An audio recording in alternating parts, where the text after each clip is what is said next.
రైతుల పట్ల కేంద్రంలోని బీజేపీ వైఖరిని దేశ ప్రజలందరూ గమనిస్తున్నారని మంత్రి సబితా ఇంద్రారెడ్డి అన్నారు.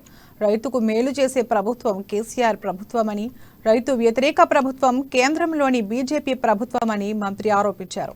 రైతుల లాభం కోసమే కేసీఆర్ 750 కోట్లతో రైతు కల్లాలు నిర్మించారని తెలిపారు. 8 ఏళ్లుగా మోడీ ప్రభుత్వం రైతులకు వ్యతిరేకంగా పనిచేస్తోందని అన్నారు. వ్యవసాయ చట్టాలకు వ్యతిరేకంగా రోడ్డెక్కి ఆందోళన చేస్తే మోడీ దిగొచ్చారని గుర్తు చేశారు. ఉమ్మడి రాష్ట్ర ముఖ్యమంత్రిగా చంద్రబాబు దిగిపోయి 20 ఏళ్లయిందని, ఒక్క హైటెక్ సిటీ బిల్డింగ్ కట్టడంతోనే హైదరాబాద్ అభివృద్ధి పూర్తయిందా అని ప్రశ్నించారు.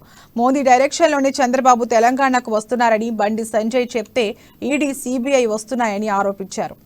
ఈరోజు వ్యవసాయం చేస్తున్న సందర్భం చూస్తా ఉన్నాం. ఎక్కడ ఏ చిన్న అవకాశం ఉన్నా రైతుకు మేలు జరిగేటట్టు చేయాలన్న ఆలోచన కేసీఆర్ గారికి ఉంటుంది. 24 గంటల పవర్ ఇవ్వడం అనేది సాధ్యం కాదనుకున్న ఈ రోజు ఉచితంగా పవర్ 24 గంటల పవర్ ఇస్తా ఉన్నాం. ఆ పవర్ సంబంధించి 10,500 కోట్లు ఖర్చు ఏదైతే అవుతుందో అది డిస్కామ్ లా కట్టాల్సిన రాష్ట్ర ప్రభుత్వం తరఫున ముఖ్యమంత్రి గారు రైతుల పక్షాన కడుతున్న సందర్భాన్ని చూస్తా ఉన్నాం. కాళేశ్వరం లాంటి ఇరిగేషన్ ప్రాజెక్ట్స్ కి ఆ ప్రాజెక్ట్ కు ఉన్న హార్డిల్స్ అన్ని కూడా అడ్డంకులన్నీ కూడా తొలగించి ఆ ప్రాజెక్ట్ ని విత్ ఇన్ ద టైమ్ లో పూర్తి చేసి ఈ రోజు నీరు అందిస్తున్న విషయాన్ని తెలంగాణ రాష్ట్ర ప్రజలందరూ గమనిస్తా ఉన్నారు. దాంతో పాటు రైతు బంధు లాంటి కార్యక్రమం తీసుకొచ్చి ప్రతి రైతు